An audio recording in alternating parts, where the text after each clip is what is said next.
Berdasarkan data, 102 obat sirup temuan Kemenkes di rumah pasien gagal ginjal, ada 23 obat sirup yang dinyatakan tak mengandung bahan pelarut berbahaya. Selain itu, dengan metode uji sampling, BPOM juga mendapatkan 13 sirup obat dengan hasil yang dinyatakan aman digunakan sepanjang sesuai aturan pakai. Salah satu apotek di Jakarta Timur mengaku meskipun aman untuk dikonsumsi, namun penjualan dihentikan sementara dan tidak terlihat adanya lonjakan harga. Untuk mengetahui lebih lanjut, simak liputan jurnalis CNBC Indonesia Astrid Nicolin bersama juru kamera Ajat Hudianto di salah satu apotek Jakarta Timur.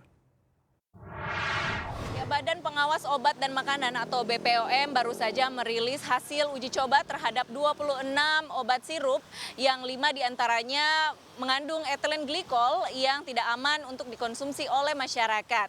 Nah, kira-kira obat-obat sirup mana saja ya yang ada di pasaran yang aman dikonsumsi dan tidak aman dikonsumsi? Untuk mengetahui lebih lanjut, berikut informasinya.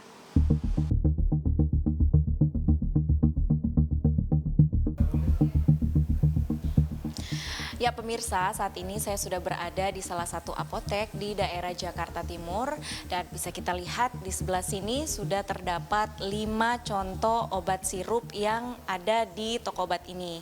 Dan untuk mengetahui apakah obat-obatan ini masih diperjualbelikan dan obat-obat mana aja sih yang aman dan tidak aman untuk dikonsumsi, untuk itu saya akan berbincang dengan salah satu petugas yang ada di sini.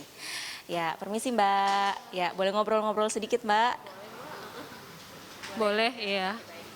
Ya Mbak, di sini kan sudah ada 5 obat nih Mbak, obat sirup ya. Dan kira-kira 5 obat ini apakah masih dijual di toko ini Mbak?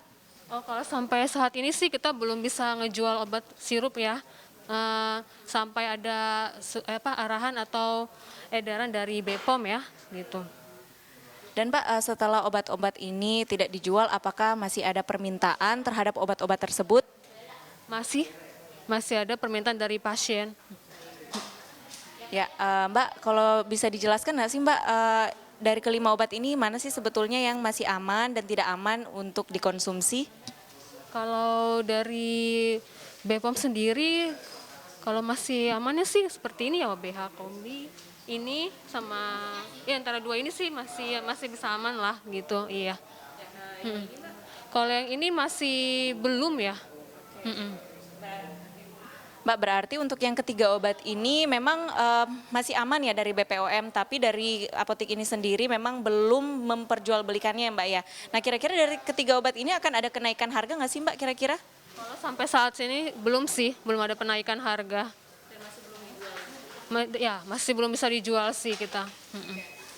Nah, Mbak, dari kelima obat ini apakah akan ada kerugian Mbak dari apotek ini atau bagaimana Mbak?